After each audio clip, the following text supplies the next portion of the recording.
Holloway, let the record reflect the presence of parties counsel and the jury. Yes. So our next witness. The state's next witness is Allison Rubino.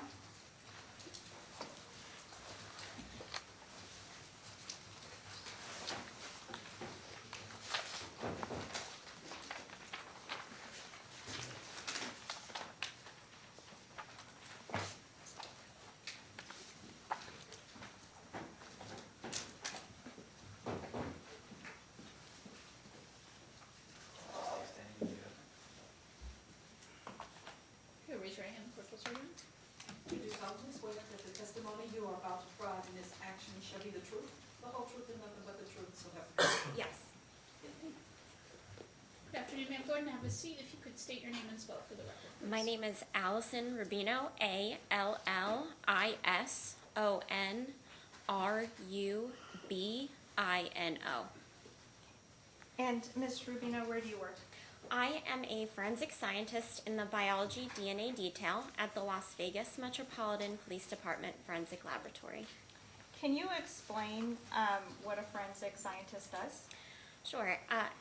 Primarily in the biology DNA detail, I'm responsible for examining evidence for the presence or the absence of biological materials, and then conducting DNA analysis on those samples, as well as other samples as they're requested to our section of the detail.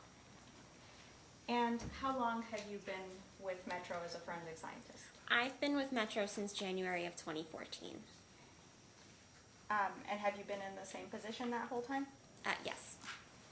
What is the training and experience that you have that allows you to act in your role as a forensic scientist? I have a Bachelor's of Science in Biochemistry from the University of Scranton in Pennsylvania, and I have a Master's of Science in Forensic Science from the University of New Haven in Connecticut.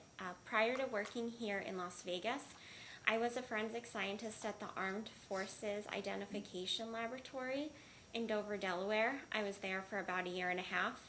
And before that, I was a research associate and forensic scientist at the Suffolk County Crime Laboratory in Hauppauge, New York, where I was for about 3 years. And have you testified here before in the 8th Judicial District Court? Yes. Now, you talked about your role in DNA analysis. Can you explain what DNA is? DNA, it stands for deoxyribonucleic acid. It's a compound that's found in nearly every cell within our body, and it contains all of the information that makes us into the individuals that we are: our hair color, our eye color, the numbers of fingers and toes we have, the size of our organs, things like that. It is inherited, so that means we get half of our DNA from our mother and half of our DNA from our father. And no two people are known to have the same DNA, with the exception of identical siblings, identical twins, identical triplets, etc.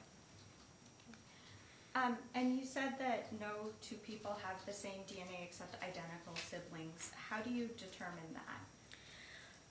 So what we're able to, the process in which we do the testing, so the whole DNA process, it starts with what we call an extraction phase. It's DNA isolation. We want to take the DNA away from all of the other stuff that may be in a sample. Let's talk about maybe a blood swab. We want to remove the DNA from any of the other serum that's in the blood, maybe the swab itself, all the cotton fibers. We just want the pure DNA there. After we've isolated the DNA, we quantify it, finding out how much DNA is present in a particular sample. Then we put it in this DNA copy machine that makes millions and millions and millions of copies of different parts of the DNA. We're then able to put it in this instrument that has a camera attached to it. And as that DNA passes along a window, it takes these little snapshots of the DNA. And it gets compiled into a software in which we're able to have what we call our DNA profile, our visualization of the DNA within the sample. If you can take a mental picture maybe of something like an EKG, it looks like a series of peaks and valleys. And we use those DNA profiles to make comparisons between items of evidence or samples from a crime scene to DNA samples from reference standards or buccal swabs, something that has a known source, to make associations between the two if they exist. And you mentioned a buccal swab. Can you explain what that is? Sure. A buccal swab is a reference standard. It's a DNA sample that has a known source. It looks like a half of a Q-tip with an extended stick where the sample is taken from inside of someone's cheek. And all of the packaging that I will receive from a buccal swab kit has documentation as to a particular individual it's from, so that I have record and documentation that this particular profile comes from this particular individual or this particular source. Now, when you receive a request for DNA testing from a detective, does Metro have the resources to do unlimited testing? There are sample limitations policies depending on the particular incident or the type of event that happens for an initial request. It doesn't mean that there can't be supplemental requests for any event that occurs. It's just upon initial request, there may be a limitation as to the number of items of evidence that can be requested. In a standard sex assault case, do you typically just test 3 items? Usually. Okay. Now, I also wanted to ask you, can you talk to us a little bit about the different types of cells that you see in your DNA testing and how those cells are treated differently in the DNA extraction and quantification process?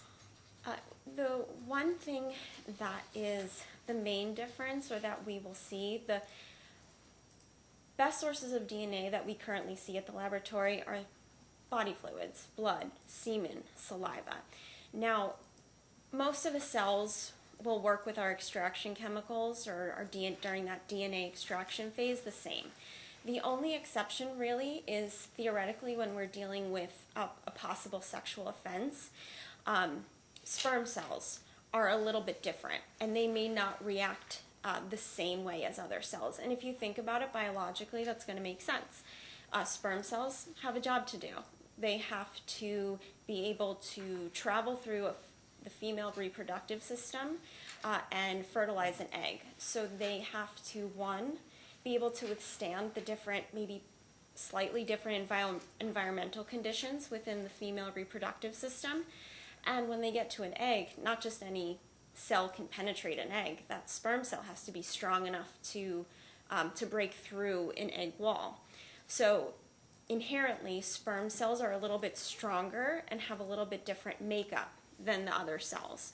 So they will act differently, and as a result, we have to take what we call a differential extraction technique. And essentially, we'll take, let's say, a vaginal swab and break that up into 2 parts. The first part will be trying to isolate what we call an epithelial fraction, which is all of the other cells, the regular cells that we're working with within a sample. So once we can remove those, what we're theoretically left is the sperm cells. And later on during that process, we can add different chemicals that have the ability to break down a sperm wall so that we can isolate the male DNA from the female DNA. Is that called the differential extraction? Yes. And is that kind of differential extraction what you would do when you're analyzing DNA samples that have been extracted? For certain sexual offenses, when it has been determined that there has been penile penetration, because theoretically that's what we're going on the basis of, is if there's penile penetration, that there's possibly semen there, and if there's possibly semen there, possibly sperm there. So we want to do our best to try to perform that differential technique if there's sperm present. Oh, sorry. And is it only possible, because you talked about epithelial cells, which are just the normal cells in the body, and then sperm cells. Is the only place that you can extract DNA from a person's body, or is it possible to recover someone's DNA from surfaces or fabrics? We I encounter DNA samples from anything, whether it be a swab, item of clothing, a swab from like a countertop, a swab from a door handle. We can recover DNA from all types of different types of items. Okay, and is that because, like, for example, if I touch the top of this podium and lift my hand, I'm leaving some cells behind when I do that? Yes, it's something that we sometimes will refer to as touch DNA or trace DNA, and that's when someone or something comes into contact with someone or something else. So, for example, your clothes that you're wearing right now, your collars are rubbing up against your neck, that's rubbing up against your skin. So if you were to swab maybe the collars of your shirt or the cuffs of your shirt, we can recover your DNA from your clothing, things like that. So between clothing, just swabs from the body, different types of items, we can perform DNA analysis. And so if I touch the top of this podium and you're able to swab it and get DNA, would you expect that DNA to show up in the epithelial fraction or the sperm fraction? Well, for just a regular trace DNA sample, we wouldn't be conducting the differential extraction, because if it's just a question as to someone touching a surface, I would not, unless there's documentation that there was maybe semen on someone's hand, I wouldn't necessarily expect to need to perform the differential extraction. But if there was documentation that there was, or an indication of possible semen somewhere on an item of evidence, then yes, the differential extraction could be done. And when you receive items that, when you receive items in sex assault cases, do you sometimes also do something that's called a presumptive semen test? Yes. Can you explain what that is? Sure. So when there's an indication of a sexual offense, it's usually contained within the kit is going to be a pair of underwear. It may be there, it may not be there, depending if the nurse examiner collects it. And when there's an indication of when the scenario warrants possible semen or some sort of penile penetration, what we might do on the underwear is called a presumptive semen test. And it's called acid phosphatase. And acid phosphatase is an enzyme that's found in higher concentrations in semen. So what we do is, it's water soluble. So I take this big piece of filter paper, I'll cover the underwear with it and add water to it, bless you, and try to, I guess, pat it down to try to bring anything that's present on that underwear and raise it onto that filter paper so it kind of dissolves onto the filter paper. And then I'll spray the filter paper. And it's kind of it's mapping, essentially. So if I see a color change on that filter paper, it gives me a direction to go to if there's possible semen present. So if there is that color change, I can go to that part of the underwear, take a cutting, and do a differential extraction on that area. So I have kind of a localization as to, here is my target area of interest, as opposed to just cutting samples from the underwear blindly. So if you have a positive presumptive semen test on a piece of fabric, that gives you an indication of where you need to go focus your DNA extraction and analysis. For a differential extraction, yes. Okay. Now, were you asked to analyze some items under event number 2105000581113? Yes. And was that associated with lab case number 21-10771? Yes. Okay. Now, as part of the items that was that a request that was submitted by Detective Ryland? Yes. Okay. As part of the items that you received in reference to that case, did you receive a reference standard from Anthony Holloway? Yes. Okay. Did you also receive a pair of, did you also receive a sex assault kit? Yes. And did that sex assault kit belong to Jacqueline Rodriguez? Yes. And in that sex assault kit, was there a pair of underwear? Yes. And were there also vaginal, cervical, and fingernail swabs? Yes. Now, I'd like to start by focusing on the underwear. You talked about the test that you do on fabric to help direct you to where to test for DNA. Did you do a presumptive semen test on that underwear? I did, yes. And what was on the underwear that caused you to do a presumptive semen test? Because of the general procedures, I can, based on the scenario that was contained within the nurse examiner notes and within the request paperwork, I did that acid phosphatase test that I talked about, and I ended up getting a positive result in an area in the crotch of the underwear. And was that when you say positive results, that was a positive presumptive semen test? It's a positive presumptive, so it's just an indication that semen could be present. No confirmatory testing was done, but it just gives that indication of possible semen present. And did you also have in that kit a reference standard from Jacqueline Rodriguez? Yes. And so did you then go through and compare the underwear and the swabs in that kit to the reference standards that you had from Jacqueline Rodriguez and Anthony Holloway? Yes. Okay, so I'd like to start with the right hand fingernail swabs. Did you test those? I did, yes. And were you able to isolate and quantify DNA? Yes, Did you do a comparison? I did. And was that comparison generally uninformative?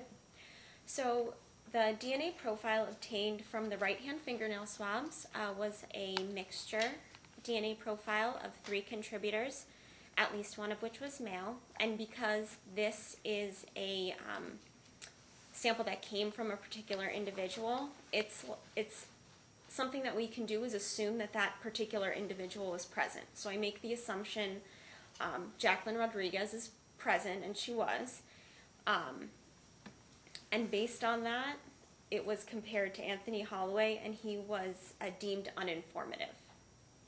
Okay, and when you say he was deemed uninformative, was that based on a likelihood ratio? Yes. Okay, and what was that likelihood ratio?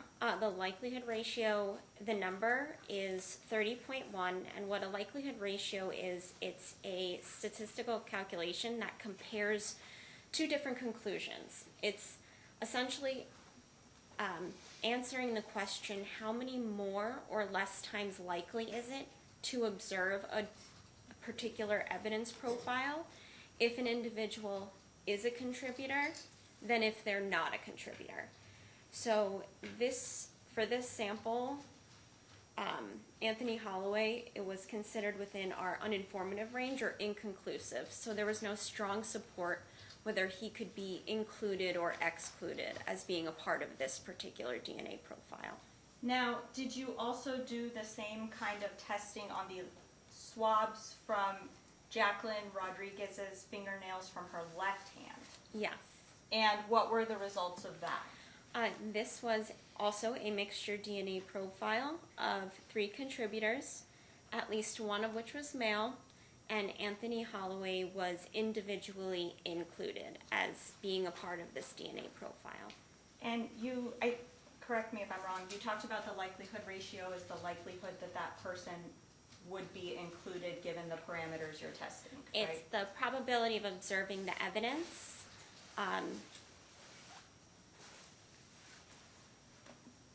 If a certain individual is a part of the DNA profile than if they're not in the DNA profile. And what was the probability number associated with the left-hand fingernail swabs? So the probability of observing this mixture DNA profile is approximately 2.3 trillion times more likely if it originated from Jacqueline Rodriguez, Anthony Holloway, and 1 unknown random contributor than if it originated from Jacqueline Rodriguez and 2 unknown random contributors. Now, you talked about that positive presumptive test on the underwear. Did you also do differential extraction on the underwear? On that stain, that came up positive, presumptive for semen, yes. Okay, and that was the underwear that was included in Jacqueline Rodriguez's sex assault kit? Yes. All right, and so, let's start, so you talked about how when you do a differential extraction, there's epithelial fraction and sperm fraction. Correct. Let's start with the epithelial fraction from the presumptive semen stain on the underwear. Were you able to make a conclusion based on your testing? Yes. And what was that? The DNA profile from the epithelial fraction was a mixture DNA profile of 3 contributors, at least one of which was male, and Anthony Holloway was individually included as being a part of that DNA profile. And what was the likelihood ratio of him being included? So the probability of observing this particular evidence DNA profile is approximately 6.94 quadrillion times more likely if it originated from Jacqueline Rodriguez, Anthony Holloway, and one unknown random contributor than if it originated from Jacqueline Rodriguez and 2 unknown random contributors. And could you tell us how many zeros is in a quadrillion? So if we start with a million, that has 6, a billion has 9, a trillion has 12, and then a quadrillion has 15. Now, let's talk about the sperm fraction that you got from the presumptive positive semen stain on the underwear. Did you do testing on that as well? Yes. And what were your conclusions regarding that? So this also was a mixture of 3 contributors, at least one of which was male, and Anthony Holloway was individually included as being a part of this DNA profile. And what was the likelihood ratio associated with Anthony Holloway's inclusion? The probability of observing this mixture DNA profile is approximately 200 septillion times more likely if it originated from Jacqueline Rodriguez, Anthony Holloway, and one unknown random contributor than if it originated from Jacqueline Rodriguez and 2 unknown random contributors. And how many zeros is in a septillion?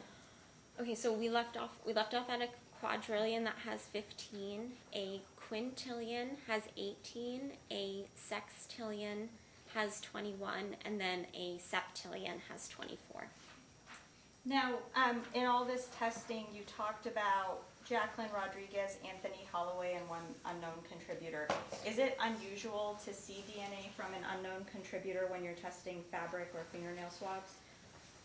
It can be there could be many factors that come into play when dealing with a lot of evidence items. If you think about looking under your own fingernail, sometimes depending on what surfaces you're touching or what you're doing or scratching someone or just normal, I guess, buildup of skin cells that happen underneath fingernails.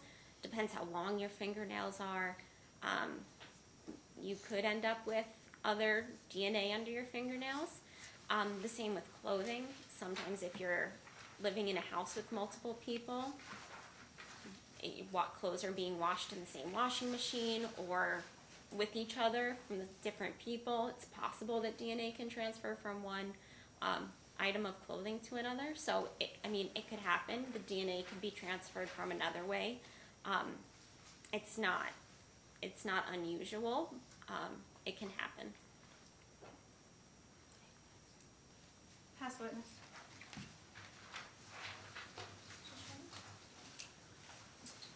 I have no questions, thank you. All right, any questions from the jury? No? All right, thank you, ma'am, you're free to go. State this while your next witness. And we'd like to very briefly recall Detective Ryland.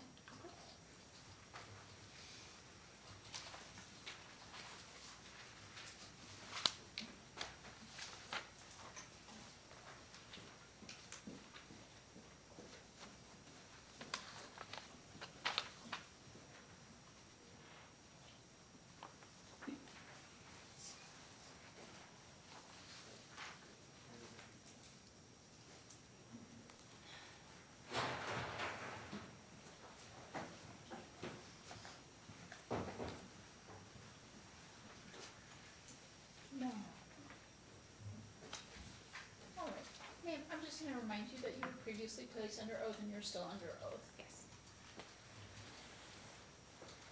So, Detective, And it just, for the record though, if you could just state and spell your name. Yes, ma'am. Detective Jesse Ryland, Jesse. Last name is Ryland, Ryland. and thank you for coming back to join us. I just had a couple of quick questions. You testified earlier that you went through the phone extraction that Cody Vigil performed on Jacqueline Rodriguez's phone. Correct. Did you look for any messages, text messages that had been deleted on the day of the incident that Jacqueline reported? Yes. Were you able to see anything? Yes. How many text messages did you find that had been deleted? 1. What did that message say? I got raped. Thank you.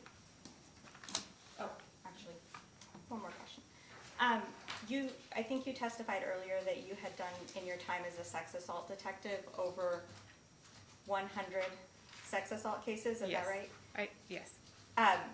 Is that per year or overall? That's per year. Okay, so you've done over 100 per year. Yes. Yes. In your experience investigating hundreds of sex assault cases, is it common that a victim might have difficulty coming to terms with saying the word raped? Yes. Pass the witness.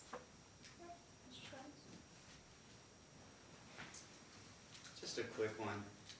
When you testified earlier, you said that you had reviewed everything that had been provided for you. Yes.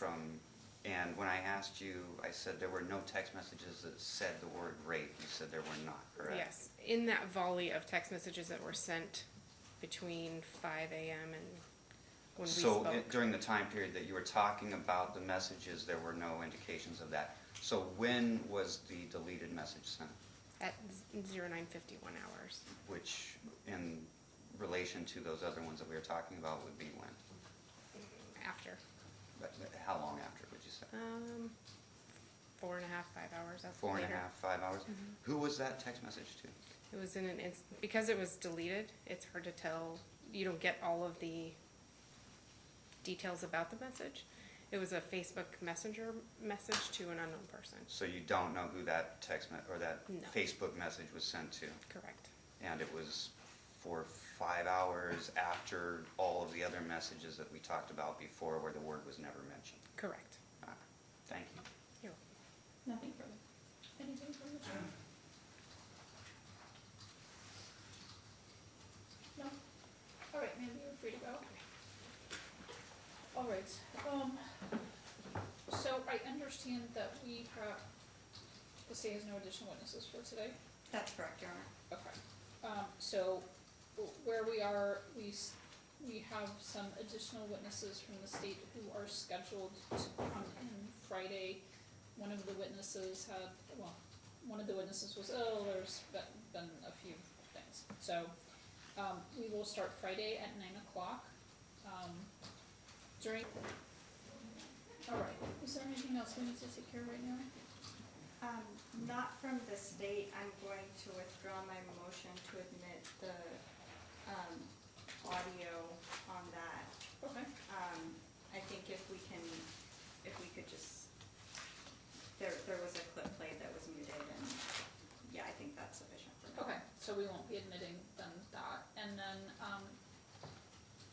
anything else, Mr. Schwartz, anything? She'll send me jury Yes. instructions tonight. We will confer and get those to you. We'll discuss that at 8, as you said. Yep.